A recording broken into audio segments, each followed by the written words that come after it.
I'm Dorothy Souza. I believe in angels. Do you?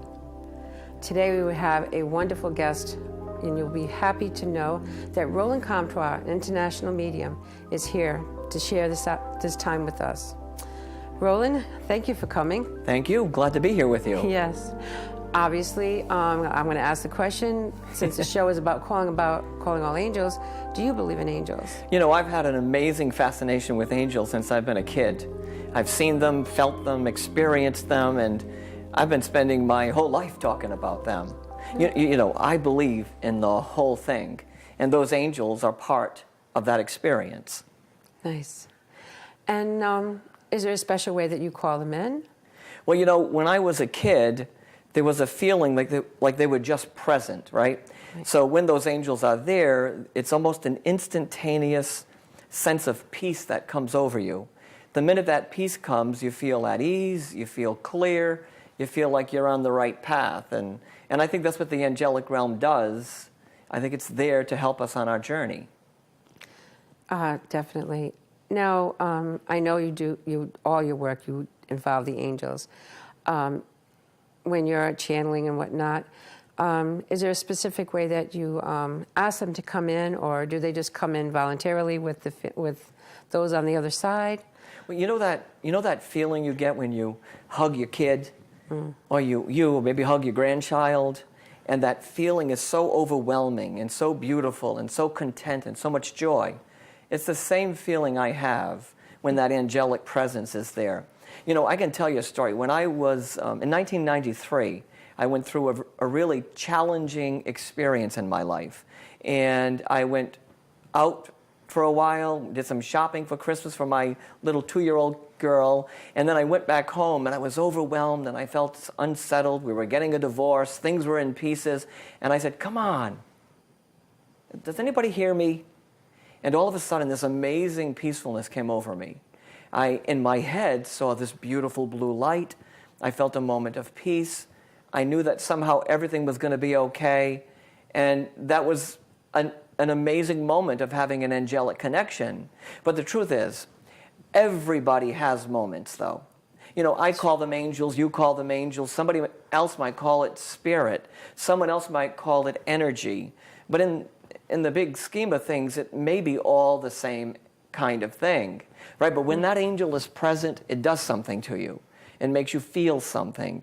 You feel this peace right in here. And the second you feel it, you know that you've touched something special. Just like it was in 1993 when I sat in that apartment praying, asking, wishing, hoping for something, and there it happened.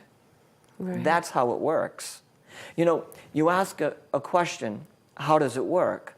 You know, do they hear our voices? Do they know that we're here? Do they know we're at a crossroads? Does somebody know that we're going through something? And I think they do. I absolutely believe that they do. That's one of the things that has impressed me about you throughout the years. And I've met many mediums. But I've noticed that when you do a show, and I watch the people come in, and they're hopeful, some are depressed, some are sad. But when they come out, it's like you've given them closure. Well, you know, yeah. It's beautiful. You know, what really happens there is that we realize that we are the same, that we have the same desire, that we have the same wish, that we have the same hope. And in that event, that hope and wish and desire gets fulfilled in some way. But you know, and maybe people who have seen me understand, that experience isn't about me at all. It's about the collective. It's about all of us in that one moment standing side by side. Can I tell a little story about this? Definitely. You know, recently I was out of town doing an event, and there was a young couple there, and she said to me, the only reason why I'm here is because I prayed for hope. I asked my angels to help me. I just need hope. And I sat with them privately at the end of the event, held their hands, felt this enormous energy, said 3 words to them, and they started to cry.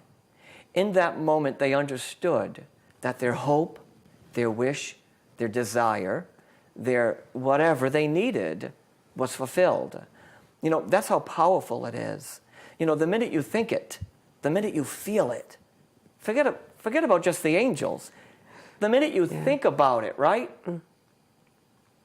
All those angels, all that energy, all that everything starts to gather around your wish, your dream, your desire, whatever, and they walk with you until you have the courage to see that moment when it comes together.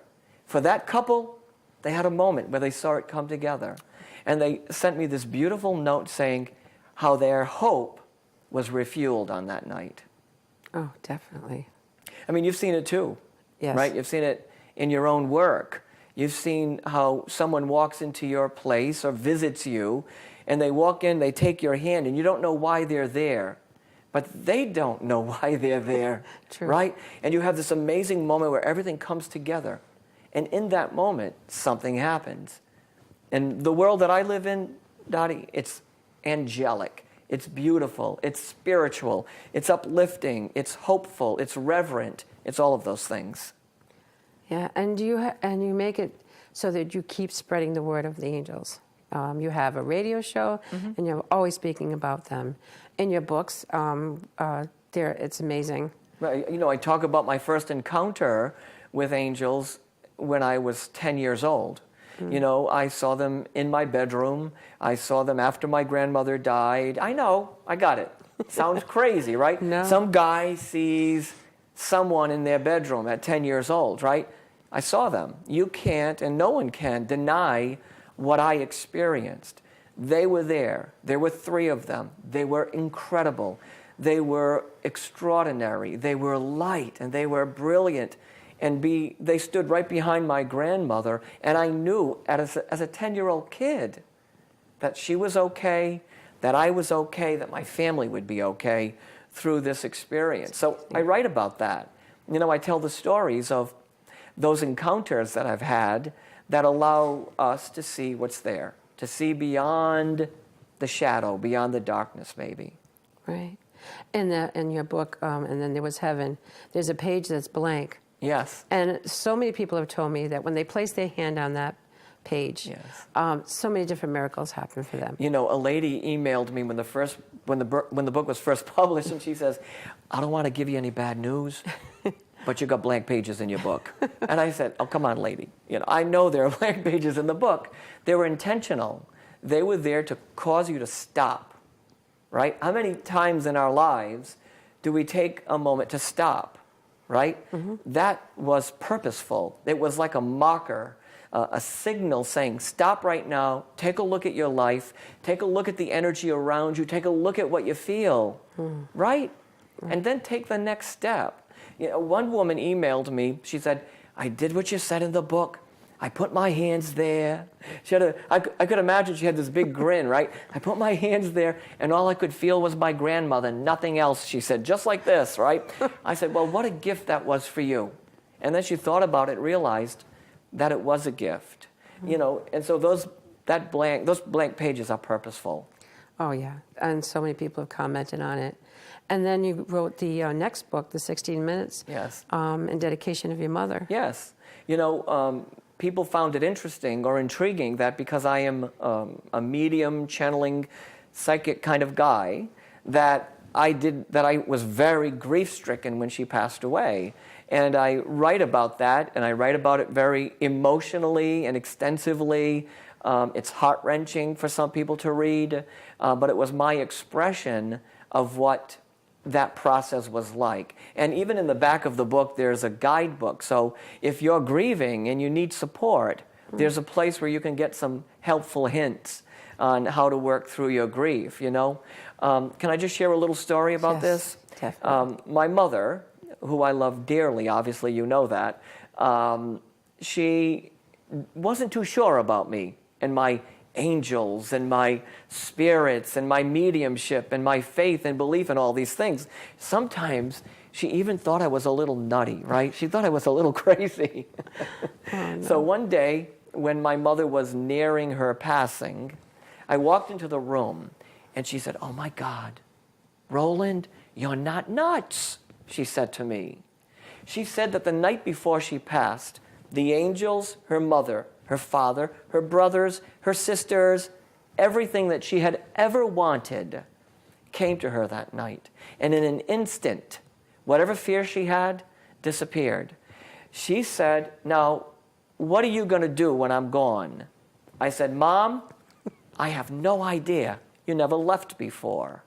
That this would be my first true experience of grief in the rawest form possible. So that book is about that story. Mm-hmm. You know, and people have read it and said, you know, I get it, I understand, and people have said, I cried like a baby. So everyone has a different reaction to those experiences. Yeah. I also know that once a year you do a presentation for people who have lost their loved ones. And that's been so curative, too. Yes. Everyone has just loved that because they get this newfound feeling that they haven't lost their people, that they're just on the other side, but they're right there with them. And that makes them feel so much better. You know, and one of the things that you can do while you're grieving, you know, you can certainly read books, you can go to an after-loss experience, you can talk to someone. You can also call on your angels, right? Exactly. If you're someone that believes, and obviously if you're watching Calling All Angels, you might believe, right? Mm-hmm. So why not use that connection as a mechanism to support you through your grief and loss? You know, I call on Archangel Michael. I call on anybody who wants to hear me, honestly. And I wait, and I listen, and I experience whatever it is they're trying to present me. You know, so if you're grief-stricken, if you're working through stuff, why not use this connection that's accessible to you? But let me say something to you, right? If you're going to call on your angels, you better be listening. Exactly. You got to listen. You can't be, come on, I need it, and never give yourself a chance to truly hear the message, right? So it's beautiful and brilliant to call on your angels and to call on your guides, your guardians, whatever you want to call what you believe in, but you've got to be listening. You've got to stop, you've got to breathe, you've got to take time, and you've got to listen. And you've got to go inside yourself. Like, if we did it right now, if we all just kind of quieted down for a minute, if everyone who can see us right now just stopped for one moment, maybe you would then feel the presence of something so beautiful and so miraculous and so extraordinary that somehow the answer that you're searching for is in there. You know, it's inside of you. Yeah. It's part of you. I don't mean to keep talking, but... No, I'm enjoying it. You know, I think that the angels are part of us, right? Definitely. We're forced in some times to believe that it's beyond us. But in fact, I think it's part of us, that it integrates with who we are, all this energy. And because it does, we have access to it. So if you're sad, if you're worried about life, if you're wondering what the next step is, why not just stop? You've already asked, and listen. Listen to whatever is going on inside. Yeah. And I know for some people it's so hard because they do ask for the angels, but they expect to see something. Yeah. An orb or a light or an actual angel. They don't just take for granted that that angel is right there. Right. You know, I know. I'll never forget this lady I met, and she was asking for some message, and I gave her something, shared something, and I said to her that by the end of May, you're going to get the most miraculous sign, right? She calls me on May 20th, mad as can be. I said, it's only May 20th. You've got another 10 days to go. Why don't you give yourself a chance to really embrace the possibility that the message is there, that the signs are there? And, you know, I never heard back from her, but I imagine that in those 10 days, something happened, right? Something happened. It had to have. It had to happen. You know, are you willing to take the step to that discovery, you know? Are you willing to go inside to connect with your angels? Are you willing to be present for them? If you're willing to do all those things, I am convinced that there'll be an answer somehow, that something will be sitting there, someone will be sitting there that will change you in some way. Yeah. And I have to say, of the way you present the messages to your audience, it is so loving, it's so caring, no ego. I remember that my father passed on May 8th, and I could not find anyone to cover for me that night. It was May 12th. And you looked at me and you said, your father's here, he loves you. And I'm like, okay, that makes me feel good. But I kind of wanted to not, I wanted to believe it, but it was like, Oh. But then you turned around and you walked away, and then you flipped around so quickly. And when you looked at me, you said, your father's saying he never had gray hair. And that was a private thing in wow. the family. Wow. All his friends used to say that he dyed his hair because he never got gray hair. But I never told a soul outside Wow. the family. And here you're saying the exact thing. Wow. And at that moment, I felt him like right next to me. Yeah. It felt wonderful. You know, how did he get here? The real question is, how did he get to you in that moment? Was it because you were willing? I was willing. I Was was it because open. you were desperate because your daughter missing your father? Yeah. Yes. And was it because you believed in something? Yes. All of those ingredients made it possible for you to have that moment. And by the way, the truth is, and you've heard me say this before, that moment had nothing to do with me. Granted, it came out of my voice, but honestly, it was because of all those other pieces that made it possible. You know, a woman came up to me once and she said, come on, tell me my mother's first name. And I stopped. I said, why did you forget? You know, why did you forget your mother's name already? You know, it's not about that. It's about remembering the love and knowing that all that beautiful energy is right here, including your father, Yeah. including your dad. Yeah. I just see so much of a transformation when they come out of the room. It's just like some of them are glowing. And of course your purple papers Yes. that are amazing, that are already pre-written before you even get there. Yes. And that in itself is amazing, that you're getting the messages even before you're in that room, in that presence of those people. You know, it is beautiful. It's been going on for a long time. It just is what it is. But I don't think that I am any more of a channeler than the next guy, excluding the fact that I've done it for 40-something years. There's a difference, right? Yes. But I think all of us have the option, have the opportunity. It's a matter of choice. You know, and I'm okay if you choose to sit on this side of the bench. I happen to sit on this side of the bench, and I sit there with this understanding, and this very concrete understanding, that there's more. And because there's more, there must be something I can learn from that experience, right? Exactly. There must be something I can gain from that or gauge from that experience that can push me a little bit further on my path.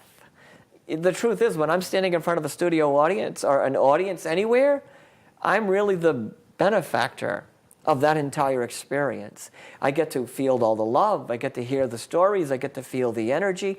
I get to connect to the angels, you know. So when I'm standing there, whether I'm in a room with 8 people or 800, I have just touched something so beautiful. I touched the essence and the energy of love. We all have the same choice or opportunity, you know? True. We all do. We all have that same opportunity to just take another step forward.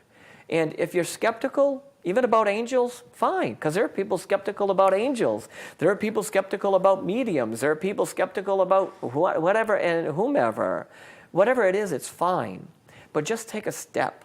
Take a step forward and see what comes next and see what happens next. And the beautiful thing is it's a free thing. Yeah. You know, they're just there waiting for you to call them. They are. Yeah. And, you know, you and I might have a difference of opinion here. I don't think the angels can always push you out of the way. No. I think they bring you to a place for you to make a decision, for you to say, okay, now I understand why I'm there. I certainly am a guy that believes in miracles, but when you have a decision to make, stop, breathe, listen, be quiet. I call it the 60-second spiritual workout. Just stop for 60 seconds. Stop what you're doing. Go back inside, I've said this already, and see what comes next. And I think what you'll discover is that there's something wonderful, absolutely wonderful there. That's amazing. You know, the critics think that I'm a little too lovey-dovey about these things. They think I'm a little too sappy and a little too emotional about it. I am emotional. I am sappy. And that's just the way it is.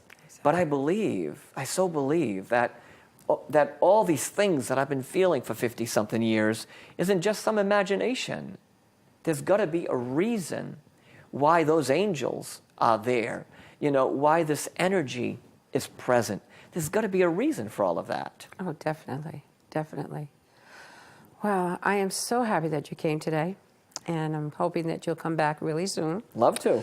And for anyone who is interested in contacting Roland or myself, calling all angels 444@yahoo.com. Email us, and we'll be happy to get back to you. And remember that people like Roland, they truly believe what they do. And if you can believe in yourself and what is going on in your life, and if you can call in your angels, you'll be fine. Just remember, they're there. They're waiting for you to call upon them. So if you believe, you will receive.